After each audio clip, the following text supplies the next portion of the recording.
एक गांव में एक पुरानी हवेली बहुत समय से बंद पड़ी थी। गांव के लोगों का मानना था कि उस हवेली से रोने और चीखने चिल्लाने की आवाजें आती हैं। एक दिन शहर से सुमित का परिवार अपने दोस्त के घर शादी में आया। उन्होंने शादी में बहुत मजा किया। सुमित के बच्चों ने गांव की शादी पहली बार देखी थी। शादी खत्म होने के बाद मुरली उसे थोड़े दिन और रुकने के लिए बोलता है। अरे सुमित, थोड़े दिन और यहाँ रुक जाओ, फिर पता नहीं तुम्हारा कब आना होगा। पहली बार तुम परिवार के साथ गांव आए हो, इधर थोड़ा घूमो फिरो, गांव की सैर करो, बच्चों को खेत दिखाओ। तभी सुमित के बच्चे सुमित से रुकने की जिद करने लगते हैं। सुमित अपने बच्चों की बात मान जाता है और थोड़े दिन रुकने के लिए तैयार हो जाता है। ठीक है, मैं थोड़े और दिन गांव रुक जाता हूँ। ये सुन बच्चे बहुत खुश हो जाते हैं। इतने में मुरली और सुमित के बच्चे बाहर खेलने के लिए जा रहे होते हैं। पापा, हम खेलने जा रहे हैं। हाँ बेटा, जाओ, पर याद रखना पुरानी हवेली के पास नहीं जाना। जी पापा जी, ठीक है। रास्ते में सुमित के बच्चे रोहन और शालू मुरली के बच्चों चुटकी और कालू से पूछते हैं। मुरली अंकल पुरानी हवेली के पास जाने के लिए मना क्यों कर रहे थे? अरे रोहन, पुरानी हवेली की बात मत करो, मुझे तो वहाँ पर जाने से बहुत डर लगता है। क्यों कालू, ऐसा क्या है उस हवेली में? रोहन, उधर एक बहुत खतरनाक चुड़ैल रहती है।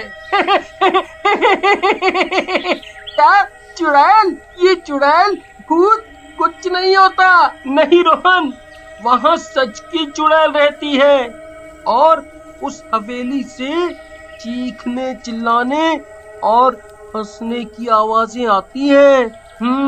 चारों बच्चे हवेली के पास एक पार्क में खेल रहे होते हैं। एकदम से रोहन को हवेली में जाने का ख्याल आता है।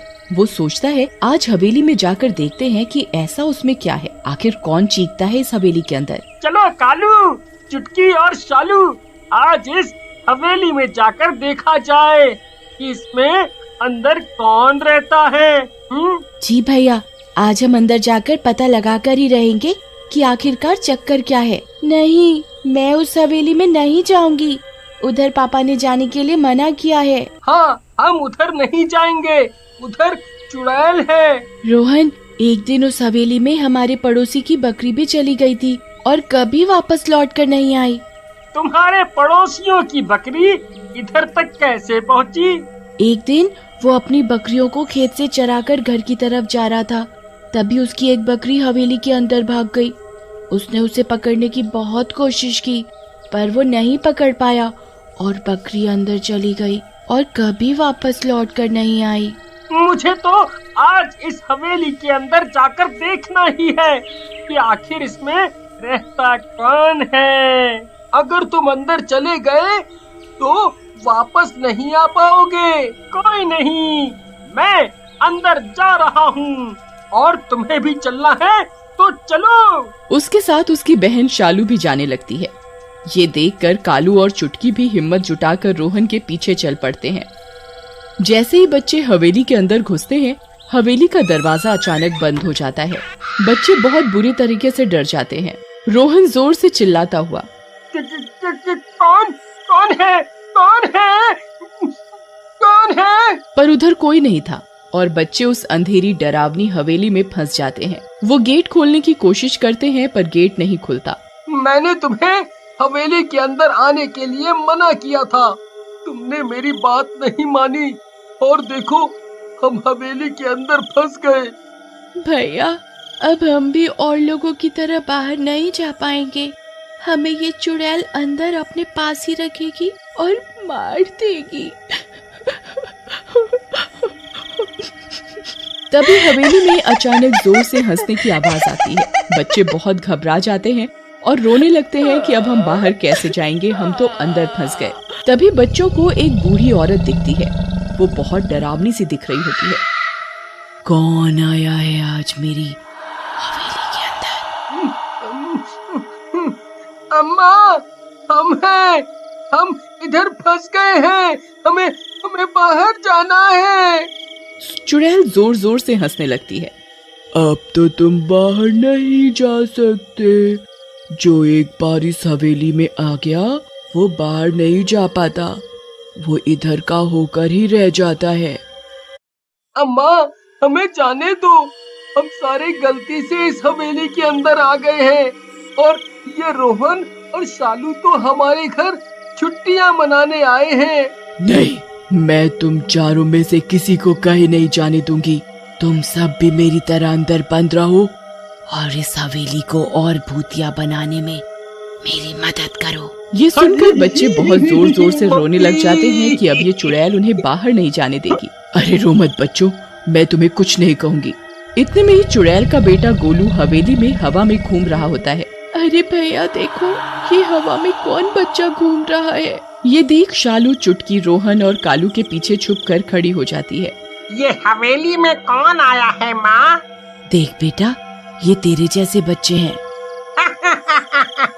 माँ, इन्हें बाहर मत जाने देना, मैं इनके साथ खेलूंगा। ठीक है बेटा। सारे बच्चे ये सुनकर बहुत जोर जोर से रोने लगते हैं। अरे रो क्यों रहे हो बच्चों, मैं तुम्हें कोई नुकसान नहीं पहुंचाऊंगी। नहीं, तुम हमें मार दोगी, मुझसे दूर रहो। तुम हमें बाहर भी जाने नहीं दे रही। नहीं नहीं, मैं तुम्हें नहीं मारूंगी। मैं भी यहाँ फंस गई हूँ और मुझे भी कोई मुक्ति नहीं दिला पाया, इसलिए मैं इस हवेली में भटकती रहती हूँ। तुम कैसे मरी? मैं तुम्हें सब बताऊंगी, तुम रोना बंद करो। बच्चे शांत हो जाते हैं। चुड़ैल अपनी कहानी बताती है। मैं और मेरा बेटा गोलू गांव में बड़े आराम से रहा करते थे। हमारे पास धन दौलत की कोई कमी नहीं। मेरा बेटा बहुत अच्छा था, वो मुझसे बहुत प्यार करता था। मेरा एक देवर भी था, वो बहुत खड़ूस था। उसकी हर वक्त निगाह हमारी धन दौलत पर ही होती थी। एक दिन मेरे देवर ने मुझसे झूठ बोला कि कुछ बदमाश मेरे गोलू को पकड़कर पुरानी हवेली की तरफ ले जा रहे हैं। मैं बहुत डर गई। मैं अपनी देवर के साथ इस पुरानी हवेली की तरफ चल दी। मैंने यहाँ आकर देखा कि मेरे गोलू को हवेली में कुर्सी पर बिठाकर चारों तरफ से रस्सियों से बांध रखा है। तभी मुझे समझ में आ गया कि मेरे बेटे को मेरे देवर ने ही बांध रखा है और मुझे यहाँ धोखे से बुलाया है। मैंने अपने देवर से पूछा, तुमने मुझे यहाँ क्यों बुलाया है और मेरे बेटे को ऐसे क्यों बांध रखा है? मैं आज तेरे बेटे को मार डालूंगा अगर तूने अपनी सारी धन दौलत मेरे नाम नहीं की तो। मैं बहुत डर गई। मैंने अपने बेटे की खातिर अपनी सारी जायदाद अपने देवर के नाम कर दी। मेरी सारी दौलत मेरे देवर के नाम करने के बाद उसने मेरे बेटे को मेरी आंखों के आगे मार दिया। उसको मारने के साथ ही उसने मुझे भी मार दिया। तभी से मैं इस हवेली में भटक रही हूँ। मेरी और मेरे बेटे की आत्मा को शांति नहीं मिल पाई है।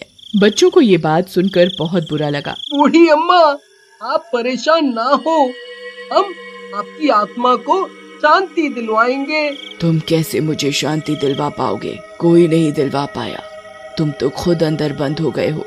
अम्मा, आप हमें हमारे घर जाने दो, हम घर पर सारी बात बताएंगे और गांव के पुजारी से इस हवेली की पूजा करवाएंगे और आपकी आत्मा को शांति दिलवाएंगे।